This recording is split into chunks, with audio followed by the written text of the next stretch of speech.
Tahu gak sih, ada istilah yang namanya saboteur. Nah, saboteur itu apa sih? Saboteur itu adalah istilah untuk suara-suara yang ada di pikiran kalian yang bisa menghasilkan pemikiran yang negatif. Saboteur ini muncul secara otomatis yang bisa mengaruhi perilaku kalian, perasaan kalian, dan cara kalian merespon terhadap suatu situasi. Banyak banget hasil-hasil yang dihasilkan oleh saboteur ini, contohnya adalah anxiety, terus stres, self-doubt, meragukan diri, terus bisa juga jadi kesel gitu, sama bisa jadi kecapean. Saboteur-saboteur ini tidak hanya memengaruhi dari bentuk pemikiran saja, bahkan mereka juga bisa memengaruhi performa kita dalam melakukan kegiatan dari segi hal yang negatif. Nah, dalam video ini kita akan melihat berbagai macam contoh studi kasus tipe-tipe saboteur beserta dengan penanganannya. Oleh karena itu, simak lebih lanjut ya.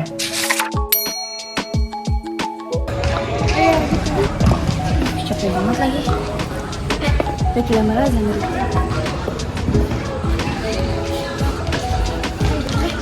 Hai guys. Hai. Dari mana lu? Kok habis rapat? Ini nih panitia tadi.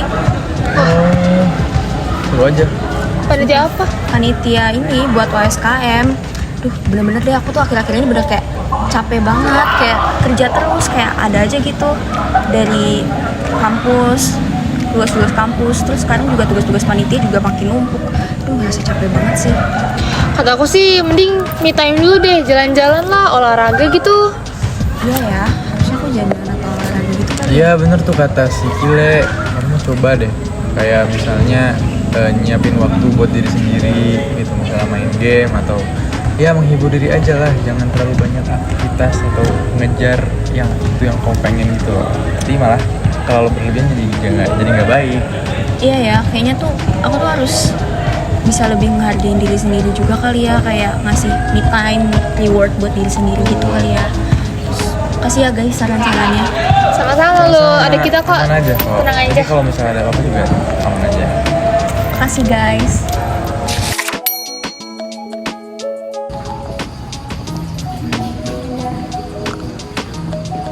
Duh, akhir-akhir ini aku tuh kayak rasa lagi sering bantuin orang lain gitu loh, sampai capek sendiri.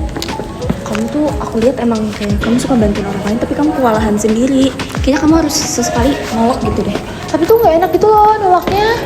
Enggak, tapi kamu kalau misalnya ada yang misalnya nyuruh kamu sesuatu, coba pikirin dulu kalau emang nggak punya energi atau emang nggak cocok sama yang kamu pengen, ya coba aja tolak, tapi bilang minta maaf, itu kan pasti masih sopan gitu loh. Oh yaudah deh, ntar dicobain kali ya, siapa tahu berhasil. Makasih ya Zan, makasih ya lo. Sama-sama. Sama-sama.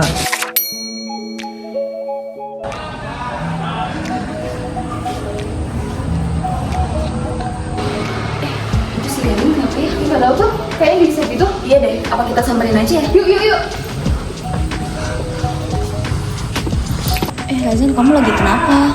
Enggak nih teman-teman, tadi aku tuh habis ngecek kan apa hasil saboterku, jadi kayak sifat kepribadian aku. Terus aku baru tahu kalau ternyata aku tuh punya kecenderungan untuk selalu gelisah gitu kalau nggak ada aktivitas.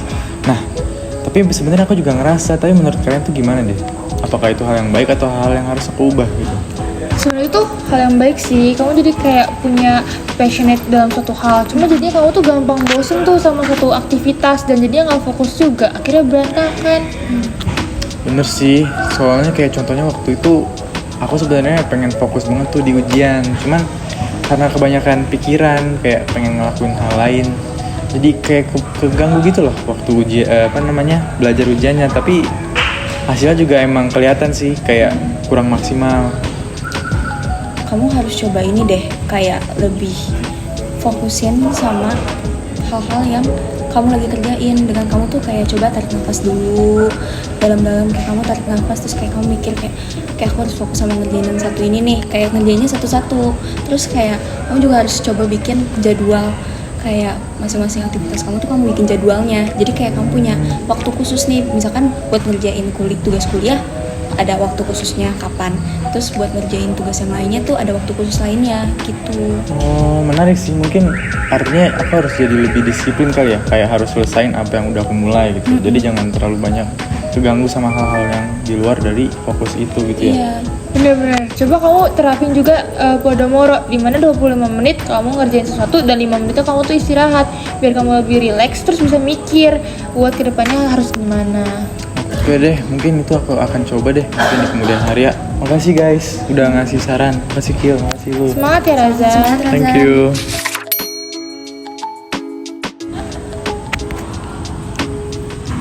Lo ngerasa gak sih si Kila itu kayak lagi cemas banget? Di grup tuh dia kayak keluar-keluar terus gitu loh.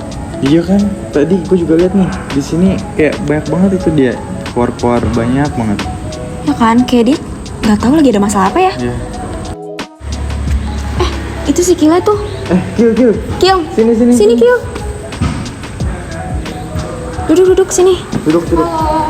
Kamu Hai. kenapa kok kayak di grup tuh banyak keluar-keluarnya gitu? Kamu lagi ada masalah atau gimana? Duh, nggak tahu deh. Aku tuh merasa kayak cemas banget dan kayak nggak sabaran gitu loh sama orang. Kayak aku tuh udah berusaha nanya gitu loh, spek besok apa aja sih? Tapi kok nggak ada yang jawab sih. Bahkan besok tuh kayak tinggal beberapa jam lagi. Sebenarnya ada benernya sih kamu mikirin supaya semuanya tuh berjalan dengan baik, tapi jadi stres juga nggak sih? Terus kasih juga orang-orang lain biar mereka bisa berkontribusi. Ya tapi kadang aku tuh suka nggak percaya gitu loh sama orang. Kayak beneran nggak sih? Kayak ya jadinya anxiety sendiri. Mungkin kamu harus coba belajar buat lebih percaya sama orang sih. Kayak aku tahu mungkin susah ya untuk percaya sama orang lain tuh, tapi ya kamu harus coba untuk belajar serahin ke orang lain gitu. Kayak misalkan tadi kamu kamu bingung kenapa orang-orang tuh pada nggak ngerespon kamu di grup gitu. Bisa aja mungkin mereka tuh lagi ada kesibukan lain gitu. Kamu coba kasih orang lain kesempatan buat kayak kamu tunggu dulu orang-orang tuh mungkin dia ada mungkin dia lagi ada tugas lain, terus nanti dia bakal jawab kok kalau misalkan memang dia ada waktunya untuk melihat grup. Jadi aku harus lebih sabaran mungkin ya. Kamu harus lebih sabar sih. Maaf ya guys, kayak bikin panik gitu. Nggak Gak apa-apa kok. sih. Sekarang kan udah ngerti semuanya kok. Ada benernya kok sebenarnya untuk ngingetin kayak gitu di grup. Makasih ya guys. Sama-sama.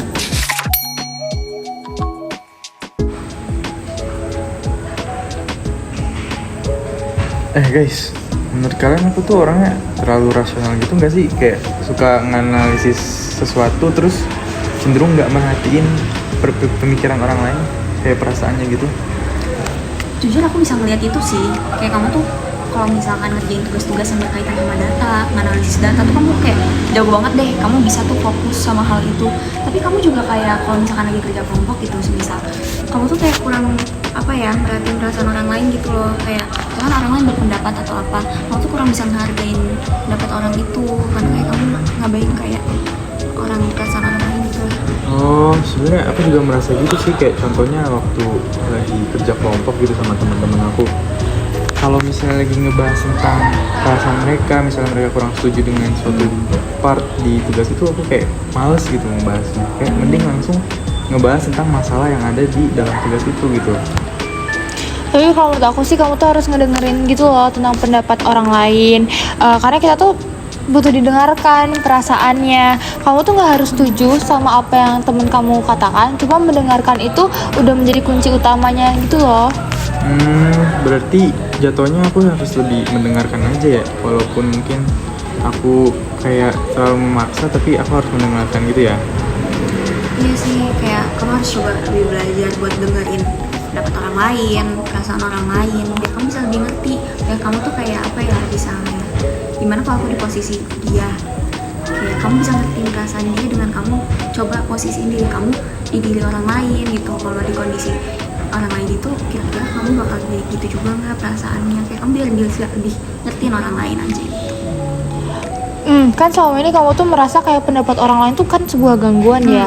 Nah, tapi kamu tuh harus sadar juga kalau emosi itu sangat valid buat ngambil sebuah keputusan. Jadi kalau kata aku tuh, kamu tuh bisa menganggap pendapat teman-teman kamu tuh sebagai data atau mungkin kayak pengalaman gitu ya. Biar kamu ke depannya kalau ngambil keputusan tuh bisa punya banyak analisa dan pengalaman buat jadi landasannya. Iya, dan sebenarnya kamu tuh kayak gak mesti yang setuju sama pendapat orang lain juga gitu. Tapi kayak apa ya, kayak sebenarnya kayak kamu tuh dengerin pendapat dia aja gitu, itu udah ngebantu banget. Makasih banyak ya guys udah ngasih saran. Mungkin Sama-sama. kedepannya aku akan coba mendengarkan orang lain, jadi harus mikirin perasaan orang lain gitu ya. Betul. Betul. Semangat ya. Semangat Razan.